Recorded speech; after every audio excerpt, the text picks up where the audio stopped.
Hello everybody, my name is Melister and I am the Guild Master of the Dragon Hearts Guild, and tonight we're going to talk about the RWBY Volume 6 premiere I just went to, but before that, you've seen my face, the camera's on, I'm going to get my ugly mug out of the way, and you can just enjoy the picture of RWBY Volume 6 poster.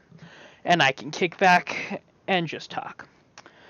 So, let's talk about this. This is, first off, total spoilers. So, if you haven't seen it, which you can't until Saturday, I'd turn it off unless you really want to hear my whole description of this. And I'm going to start with before, and then into the episode, and then just my thoughts on it.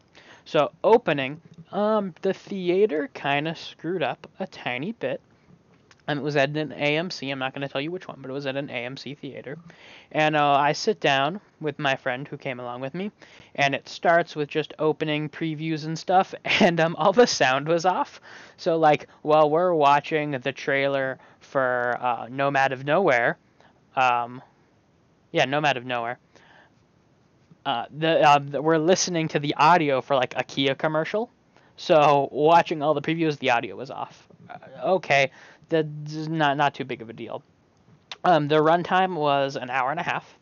And so I'm thinking, all right, it's going to be, we'll do a little bit of review. We'll get into the episode. It'll be nice long chunk of episode. And then we'll get like the really funny, cool blooper reels that we normally get at the RWBY premieres. Because I saw volume 3, 4, 5, and now 6. I've seen 3, 4, 5, and 6 of the premieres in theaters. So let's just get to the opening. So it starts and it picks up 4 episodes left. I think 4 episodes left of Volume 5, and it starts back right as they're getting right as the school's being attacked, and and Team RWBY and Juniper and everybody are still fighting. So I'm like, okay, cool. You're gonna speed through this quickly. No, it was all the remaining 4 or 5 episodes of Volume 5, so that took like 45 minutes, and I was like, alright, cool, you're giving us the recap, the full recap, so you're all caught up, you didn't miss anything important that happens leading up to the episode, but unfortunately, like, I watched Volume 5 last night, because I was like, oh, I'm gonna go see Volume 6, I want my recap. I was expecting like a quick little recap, not a 45-minute recap. But like, all right, cool. It was still nice to see it in theaters because, when you see Volume 5 in theaters, you don't get to see the whole season, the whole volume. You just get to see the beginning chunk. I wish they do more frequently the full volumes because when I saw Volume 3 in theaters, it was the entirety of Volume 3, and there was a little intermission. But enough of that. So they do full recap of season 5 of the last bit, and then it goes to a little break, and then it's Rooster Teeth talking about Volume 6 and the team and the production team and the lighting and sound and everyone who's working on it. I'm like, all right, that's kind of cool. And I, glanced at my watch, and I'm like, we've only got like 15 minutes left before the runtime's up, and then episode 1 of Volume 6 starts. I'm like, okay, cool. So we're not getting like a whole bunch. We're not getting like the funny blooper reel. We're just getting straight into Volume 6. So, it starts off, this is where we're going to have spoilers, so if you've listened to me thus far and you're like, oh, he hasn't told spoilers yet, now's your time to turn it off. I'm warning you now. You got 5, 4, 3, 2, okay, I'm starting now. So it starts off on a train headed to Atlas. And there's these like weird, grim griffins attacking Team RWBY and everyone else on top of this train. And then there's turrets on top of the train shooting at these griffins. Team RWBY's fighting. The art style for this, they've upped it a little bit more once again, so the art style and stuff, it looks really good. And they're coming up to this tunnel, and Oscar's like, tunnel! And everyone jumps down, and we get to see RWBY use her semblance to grab Weiss in her semblance, so then you get the mix of red and white, and then they dive back into the train, and the screen goes black, and then we get a little time jump backwards to before they board the train, and they're in the train station. And it's saying goodbye. Sun is saying goodbye to Blake, and Neptune shows up just to give his little piece, and Sun's all like, all right, well, I've been away from my team long enough, Blake, you don't need me anymore. And you're getting into this big scene where like you think Blake and Sun are gonna kiss, but no, they can't kiss because it's all about Blake and Yang. But enough of that. You think it would have been a really good scene for them to show both of them having really starting their relationship, but no. Blake's all like, when Sun says, "Oh, you don't need me anymore," her cat ears go down and she gets all sad. She's like, "Well, when you say it like that," and Sun's really just saying he needs to go back and be with his team. He's been away long enough. They were cool with taking a break, but he needs to go defend people now. Now that Blake is back with Team RWBY, and they can go off and save the world. That happens in the train station, and we see RWBY getting like really excited and running around. And she goes to this shop and buys something that we don't get to see, but when she comes back, Yang's like, "What'd you get me? What'd you get me?" Excuse me. And RWBY's like, "Oh, you'll have to wait." But you don't get to see it up until the whole end of the episode. You don't get to see what was in that bag, and I really want to know what did RWBY buy for Yang, and what was opening in a train station that you were like so excited about. I have a little list here of just the topics I wanted to hit. So like I'm not doing like full every little detail. You're like, go watch.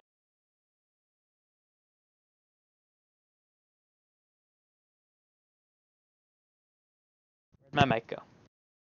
I think. There we go. Yeah. Sorry, my headset's being a little weird and cutting in and out, so I don't know how much of that you lost. I'll just recap really quickly because I stopped watching it. I'm talking about how I'm not talking about the whole episode. I'm talking about the whole episode. I'm not doing every little detail because you should go watch it. It was amazing. And I think you heard me talking about Sun and Blake. So we're just going to assume that, yes, you did hear me talk about Sun and Blake and how Blake really belongs with Yang. And how RWBY was buying stuff for Yang.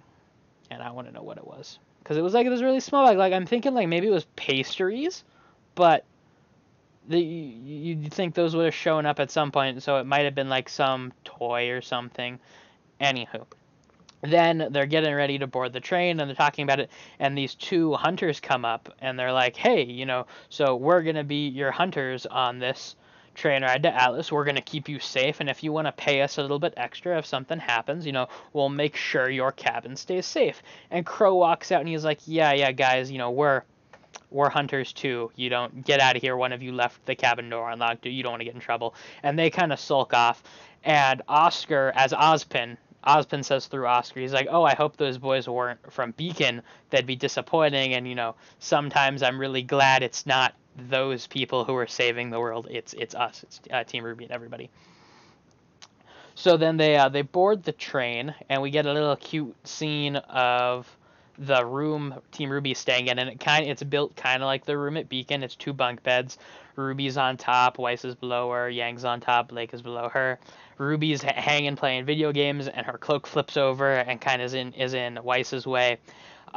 Yang's flipping through a magazine, Blake is reading a book, and then Yang gets up to go get her bag to get her scroll so her and RWBY can play video games together. And Blake gets up to put it down for her just because Blake feels bad that she wasn't around to kind of help with Yang's arm. But Yang's cool with her arm now. She's got the cool robotic arm. And so they make the point of like, oh, it's going to take a little bit to get back to the way things used to be. And Crow shows up with like a martini. And so RWBY was like, "Hey, all right, Team RWBY meeting. I think it's time to do some serious training. Who wants to play some video games?" And Yang's like, "Only if you want me to kick your ass." And then when Crow shows up, RWBY's like, "Uncle Crow, do you want to play games with us?" And Crow's like, "Only if you want me to kick your ass." So it runs in the family. Well, I'll play, but only if you want me to kick your ass. So that part's fun. And then you get flipping back to my notes. Then you hear some attack on the train. And Team RWBY looks out the window, and you see the stuff coming, and then the screen cuts, and we flip back to Adam. Now, Adam had escaped at the end of Volume 5 from the school after they get the relic. And so he's back in the throne room, and you don't see him at first. You just hear what's going on in the throne room.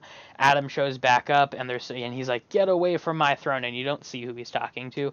And the rest of the White Fang are all like, "No, you abandoned. No one's gonna listen to you anymore." So Adam just kind of cuts them all down in the throne room, and then it pans up to him sitting on the throne, and just all these dead White Fang, and he cuts his throne. He's just mad that he lost to Team RWBY again.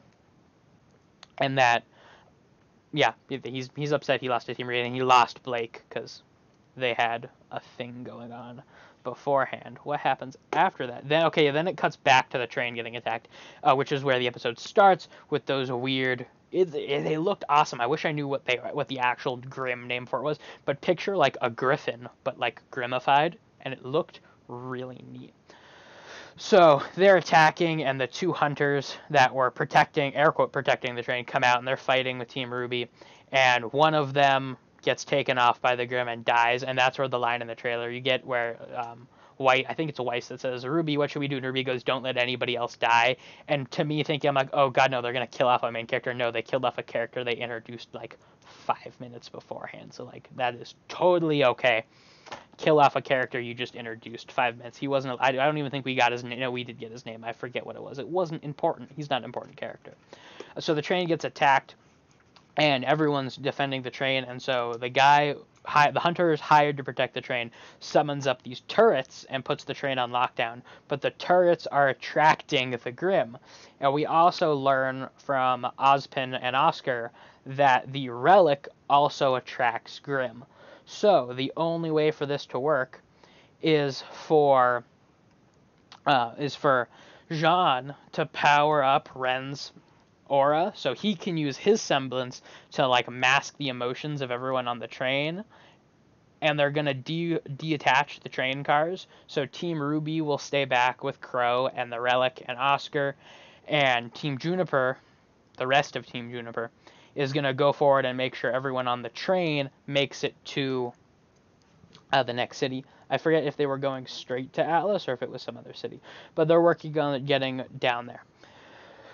So, the train of thought. I'm sorry, I really should edit this. I'm not going to because I'm lazy. Jean powers up Ren's aura, which is really neat because now we know what Jean's semblance is. It's he uses his aura to give a boost to your aura to heal you. So that's how he heals Weiss in Volume 5, but he's using his aura to repower, charge her aura. So also then, by charging someone up like Ren beforehand, you can super boost his semblance. So he masks the entire train. Blake cuts it loose. It pulls away. And they're fighting off these Grim when all of a sudden the train, gets derailed from a fireball. One of these Griffins shoots onto the tracks, but the people and the rest of Team Juniper, they get away. Everyone gets away safely. The train derails and flips off into the snow, and Crow's like, all right, head count, who's alive? And then you hear everyone's like, me, we're good. And all of a sudden you hear this laughing, and this little old lady that we'd seen earlier on the train, who's wearing these really weird, like robotic glasses, she comes out and she's laughing and she's like, oh haha, I'm okay too. And I swear this little old lady looks like old Katara from Avatar The Last Airbender, like old Katara we see in Legend of Korra, kind of like a combination of old Katara and old Toph.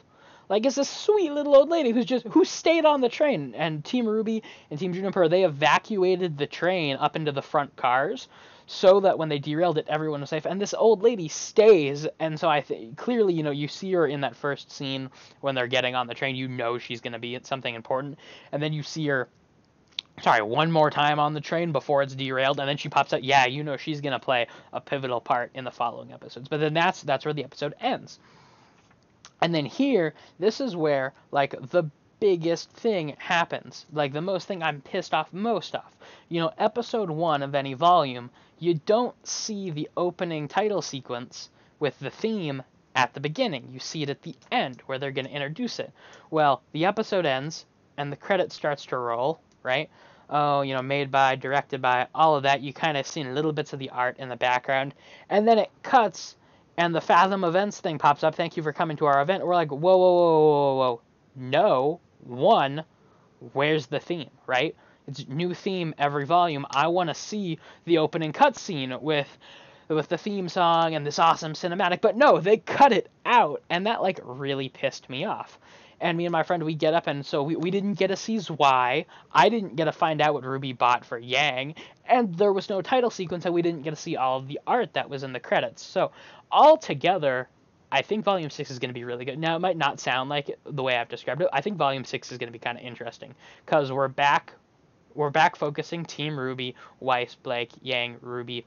We've got John's left with Team Juniper to go back out, so they'll catch up to them. But we're with Crow, and we actually kind of get to see a more detailed Crow turning into a crow, which, you know, every time we've seen him transform, he flies behind something as a crow, and then Crow pops out. And this time you kind of see him jump up and fly around a Grim, and so you don't quite see, but you get to see it a little bit better of him turning from human to crow. And I'm hoping we're gonna get a, like, maybe Yang can do that. I hope eventually she learns. But, you know, she's not named after an animal. I really want to know more about them turning into animals. I think that'd be Crow turning into a crow, Raven turning into a raven. I want to know how could anyone do it? Because they're not Faunus. And we know Ozpin gave them this power, but that's about it. So could the new Oscar Ozpin give this power? We still don't know what the other relics look like, but we know they're on their way to Atlas because Ozpin through Oscar gives Crow the message. We need to get the knowledge to Atlas, so that's where they're headed on the train. So I think Volume 6 is going to be neat. Unfortunately, you know, when Saturday rolls around and the new episode drops, it's episode 1, which I've already seen, so I'm gonna have to wait another week. But yeah, I think it's gonna be good. I highly recommend everybody go check it out if you